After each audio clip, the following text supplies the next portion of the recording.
I am very pleased to announce that my book, Thoughts, is available for purchase as an audiobook at audible.com.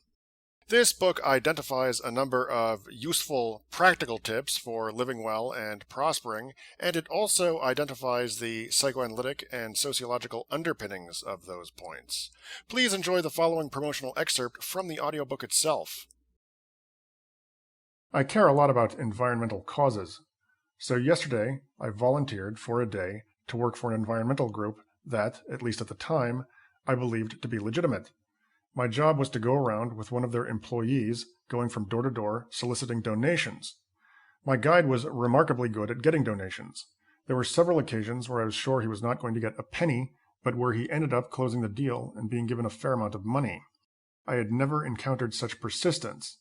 The first house we went to was that of a woman who had severe emphysema. There was a sign on her door saying that smoking was prohibited in the vicinity of the house because of the oxygen tanks inside. My guide rang the bell, and the woman, whose breathing was palpably labored, told him on several occasions that she did not want to donate. But he cajoled her into giving him $10, which is actually a fair amount of money, especially given the modest nature of her domicile. Then I was given a chance to canvass some houses. I was terrible.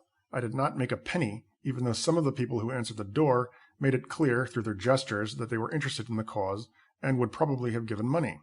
After the workday ended, the people in the organization kindly thanked me for my day of service, said some nice things about me, and invited me out for a beer, which I politely declined.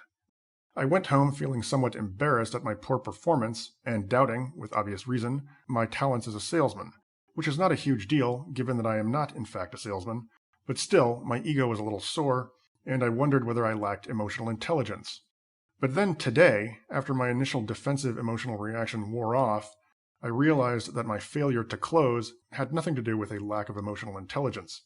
Quite the opposite. It was because I really didn't want to bother these people that I could not close. They saw me squirming with discomfort, and my discomfort reflected their discomfort.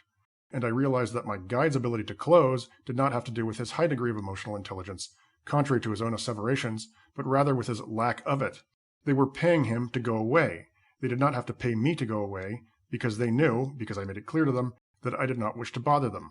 My guide did wish to bother them, so they folded and gave him his extortion money, in exchange for which he went away. I think that door-to-door canvassing should be illegal. This is not the 19th century. Door-to-door canvassing is not necessary, and it is incredibly ineffective. If this organization was all that it made itself out to be, it should have had a decent podcast or two to its name, which it does not. I offered to do this for them, incidentally, and they declined.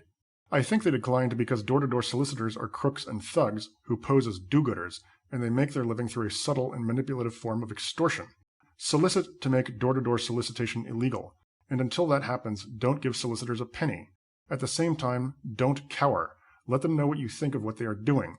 Be explicit. Do not attack them, and do not otherwise give them a cause of action, but plant a seed in their thick heads, and maybe that seed will someday sprout into understanding of the perfidiousness of what they are doing.